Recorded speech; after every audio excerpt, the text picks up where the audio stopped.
આજે 8 માર્ચ છે એટલે આંતરરાષ્ટ્રીય મહિલા દિવસ। મહિલાઓના ઉત્કર્ષ માટે યુનાઇટેડ નેશન દ્વારા આ દિવસની ઉજવણી કરવામાં આવે છે। ત્યારે મહિલાના મહત્વ વિશે આજે બીકે ન્યૂઝ ચેનલ પર 3 અલગ અલગ વિભાગમાં ફરજ સાથે સેવા આપતી નારી શક્તિના મહત્વ પર વિશેષ અહેવાલ। આજે વિશ્વ મહિલા દિવસ છે।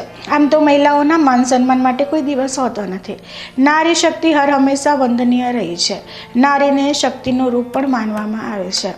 એક રૂપમાં અલગ અલગ રૂપોના દર્શન થાય તો તે નારી માં છે, જેમાં માતા પણ છે, બહેન પણ છે અને પત્ની પણ છે।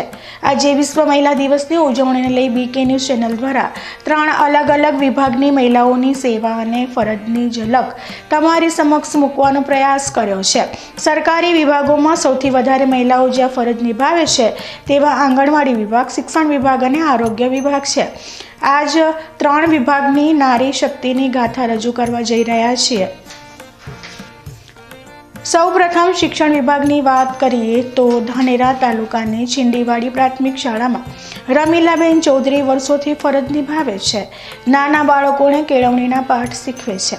જો કે રમીલાબેન ચૌધરી શાળામાં તો અભ્યાસ આપે છે, પણ તેમની સેવા અને બાળકો પ્રત્યેના પ્રેમની વાત કરવામાં આવે તો રમીલાબેન ચૌધરી પોતાના ઘરે 1, 2 નહીં પણ 40 જેટલા બાળકોને નિસ્વાર્થ ભાવે શિક્ષણ આપી રહ્યા છે।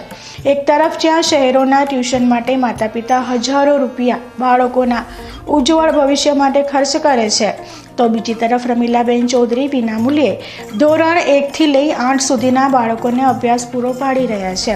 બાળકોને પણ રમીલાબેન ચૌધરી પાસે અભ્યાસ કરવો ગમે છે। હું છેલ્લા 5મા ધોરણથી અહીંયા ટ્યુશનમાં આવું છું। છેલ્લા 1 વર્ષથી મેં ટ્યુશન છોડી દીધું હતું, કારણ કે મારે ઘરે કામ હોવાથી છતાં મને બેનને સપોર્ટ કરી કે તારે ટ્યુશન આવવાનું અને તારે તૈયારી પણ થશે અને હોમવર્ક પણ પૂરું થશે। તેથી મેં બેનને બતાવ્યું કે મારો ભાઈ નાનો હોવાથી હું ટ્યુશન આવી શકતી નથી। બેને મને કહ્યું કે તું તારા ભાઈને લઈને અહીં ટ્યુશન આવજે કે તેથી તારા ભાઈને રાખવાની જવાબદારી હું સંભાળીશ। ત્યારથી હું ટ્યુશન આવવા વળગી અને મારું હોમવર્ક પણ પૂરું થવા લાગ્યું। તેથી મને પરીક્ષાની તૈયારી કરવામાં ખૂબ ફાયદો થયો અને મારા સિવાય બીજા 30-35 વિદ્યાર્થીઓ પણ અહીં ટ્યુશન આવે છે અને મને ગણિત ફાવતું ન હતું। બેને મને ગણિતમાં વધારે શીખવ્યું અને મને ગણિત ફાવવા લાગ્યું। 18 વર્ષથી રમીલાબેન ચૌધરી વિનામૂલ્યે બાળકોને ટ્યુશન કરાવી રહ્યા છે। ગામમાં જ સરસ મજાનું શિક્ષણ મળવાના કારણે બાળકો મોબાઈલની લતથી દૂર રહે છે, સાથે આમ તેમ ફરતા પણ નથી। રમીલાબેન ચૌધરી બાળકોને ટ્યુશનની સાથે હળવો નાસ્તો પણ આપે છે। રમીલાબેન ચૌધરીના સેવાકીય કાર્યને સલામ છે। લગભગ 18 વર્ષથી હું આ મકાનમાં જ રહું છું અને ઘણા ગામના બાળકો મારા જોડે ભણવા માટે આવે છે। હું નિઃશુલ્ક ભાવે બધા જ બાળકોને ભણાવું છું। મારે એટલી ભાવના છે કે ગામમાં રહું છું અને બાળકો રખડે એના કરતો જો હું તે બાળકોને મારા જોડે બેસાડી અને કંઈક ના કંઈક અભ્યાસ કરાવું તો તે લોકોનું ભાવિ સુધરે, એટલી મારી ભાવનાથી હું એ બાળકોને મારા ઘરે બોલાવીને નિઃશુલ્ક ભાવે હું બાળકોને અભ્યાસ કરાવું છું। કેટલા બાળકો આવતા છે? મારી જોડે લગભગ 30 થી 35 બાળકો આવે છે અને તે બધા દરરોજ નિયમિત 5 વાગે છૂટે ત્યારે અહીંયા આવી જાય છે અને 7 વાગ્યા સુધી સતત હું તેમની સાથે રહી અને બધા તમામ બાળકોને જે ના આવડે તે મને પૂછે તે હું એમને શીખવાડું છું। કેટલા વર્ષથી લગભગ મારી નોકરી 25 વર્ષ થયા ત્યારથી તો હું અને મારા પતિ બંને આ બાળકોને ભણાવતા। તો હવે જોવો આંગણવાડી કાર્યકર ગીતાબેન ઠાકરનો નોકરી પ્રત્યેનો અનોખો પ્રેમ। ગીતાબેન ધાનેરા તાલુકાના સાકળ ગામ ખાતે છેલ્લા 35 વર્ષથી આંગણવાડી કાર્યકર તરીકે ફરજ નિભાવી રહ્યા છે। એક સમય હતો જ્યારે ગીતાબેન ઠાકરની આજીવિકા અને ઘર પરિવારની જવાબદારી કાર્યકરની ફરજ દરમિયાન મળતા વેતન પર આધારિત હતી। જો કે હવે ગીતાબેન ઠાકરનો પુત્ર ધાનેરા તાલુકાની સૌથી મોટી શિક્ષણ સંસ્થા ચલાવી રહ્યા છે। ગીતાબેનના પુત્ર પાસે 1-2 નહીં પણ 100 કરતાં પણ વધારે કર્મચારીઓ કામ કરી રહ્યા છે. લાખો રૂપિયાનું વેતન દર મહિને ગીતાબેન ઠાકરનો પુત્ર આપી રહ્યો છે. જો કે ગીતાબેન ઠાકર આજે પણ નજીવા વેતન સાથે આંગણવાડી કાર્યકર તરીકે ફરજ નિભાવી રહ્યા છે. આમ તો મોટાભાગે ઘર પરિવારના સુખ સુવિધા આપે તો વડીલો આરામથી જીવન વિતાવતા હોય છે, પણ ગીતાબેન ઠાકરનું માનીએ તો જેના થકી આજે તેઓના પુત્રને સફળતા મળી છે એ ફરજ તેઓ છોડવા માંગતા નથી. દૈનિક રીતે આંગણવાડી કેન્દ્ર પર આવી બાળકો સાથે ગમ્મત કરી પોતાના વેતનની મોટાભાગની રકમ બાળકો પાછળ ખર્ચ કરનાર નારી શક્તિને વંદન છે. કારણ એક જ છે કે શરૂઆતથી જ મેં નોકરી લીધી 1990માં. જ્યારે એક ટાઈમનું પણ ન હોય એવી પરિસ્થિતિ મારી હતી, ત્યારે મને આ નોકરી જ મળી હતી. બરાબર, તો એ નોકરી લીધી એનાથી મને ગર્વ છે. તો અત્યારે મારે કોઈ જરૂર નથી. મારો છોકરો બહુ પ્રગતિ કરીએ, હજુ એનાથી વધારે પ્રગતિ કરે એવી હું આશીર્વાદ આપું છું.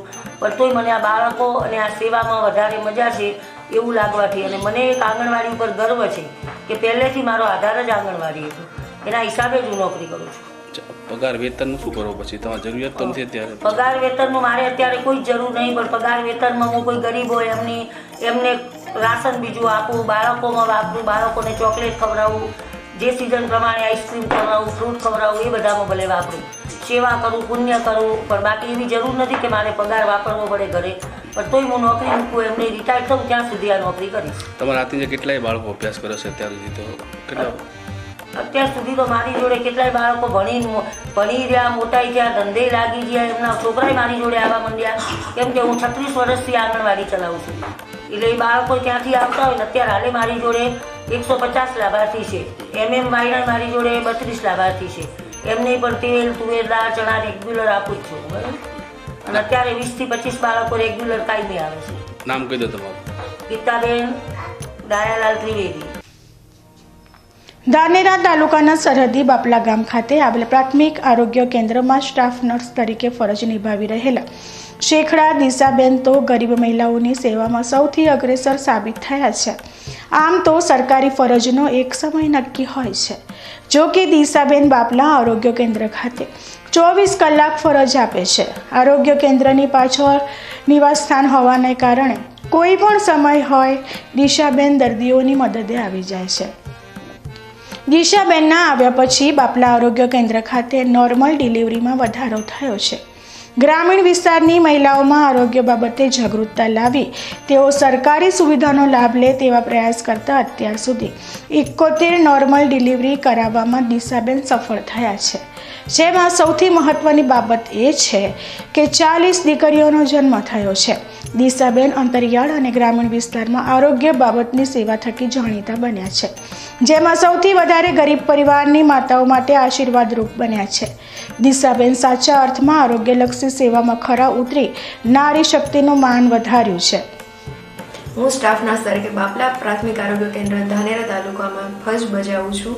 જે અત્યારે હું આવીએ પહેલાં મારું પોસ્ટિંગ 2022થી થયું હતું, અને જ્યારે મારું પોસ્ટિંગ અહીંયા નહોતું ત્યારે એટલી બધી ડિલિવરીઓનું અહીંયા પ્રમાણ હતું. મારા આવ્યા પછી એઝ અ સ્ટાફ નર્સ તરીકે અમારા ડિલિવરીનું પ્રમાણ વધારવાનું હતું. એના માટે અમે જે આખા ગામની અમારા બીજા સબ સેન્ટરની માતાઓ છે એને બોલાવી લેબર રૂમની વિઝિટ કરાવી, એમનું કાઉન્સેલિંગ કર્યું કે અહીંયા ડિલિવરી માટે વધારે પ્રોત્સાહન મળે એ માટે એના લેબર ચેકઅપ માટે એને પ્રોત્સાહિત કરીએ છીએ.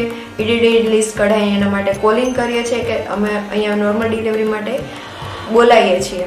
એના પછી મારા આવ્યા પછીમાં અત્યાર સુધીમાં 71 ડિલિવરી માર્ચ 2025 સુધીમાં કરાવી છે. એમાં પણ સફળતાની વાત એ છે કે એક પણ બાળ મરણ કે માતા મરણ થયું નથી. એ બહુ ગર્વની વાત છે. અને બીજી પ્લસ એક એ વાત છે કે એમાં ફિમેલ ચાઇલ્ડ અત્યાર સુધીમાં 40 બાળકીઓ જન્મી છે. એમાં જે કોઈ બાળક છોકરો કે છોકરી વચ્ચેનો કોઈ પણ ભેદ અહીંયા અમે દર્શાવતા નથી. અને એમાં એનું કાઉન્સેલિંગ પ્રોવાઈડ કરીએ છીએ કે માતાને સમજાય છે કે હવે તમે 4 કે 5 ડિલિવરી કરતાં વધારે જો એમને ડિલિવરી હોય તો અમને ફેમિલી પ્લાનિંગ કરાવવું જોઈએ. એના માટે પણ અમે એને સમજાવીએ છીએ. અને અમારે ઇમરજન્સી સેવાઓ આપવાની થતી હોય છે. તો આ 24/7 PSC છે, તો અહીંયા અમે ઇમરજન્સી સારવાર પણ આપીએ છીએ. OPD IPD ઉપરાંત ઇમરજન્સી સારવારમાં લાઈક ડોગ બાઇટ છે, એક્સિડેન્ટલ ઇન્જરી છે કે ફૂડ પોઈઝનિંગવાળા પેશન્ટને પણ હેન્ડલ કરીએ છીએ. આમ તો દરેક નારી સન્માનના પાત્ર છે. સુખ હોય કે દુઃખ, તડકો હોય કે છાંયડો, સ્ત્રી શક્તિએ હર હંમેશ સમાજ અને પરિવાર માટે ઉમદા કાર્ય કરી બતાવ્યું છે. આજના અનેરા દિવસે અમારા તમામ દર્શક મિત્રો અને નારી શક્તિને વંદન સાથે અભિનંદન આપીએ છીએ.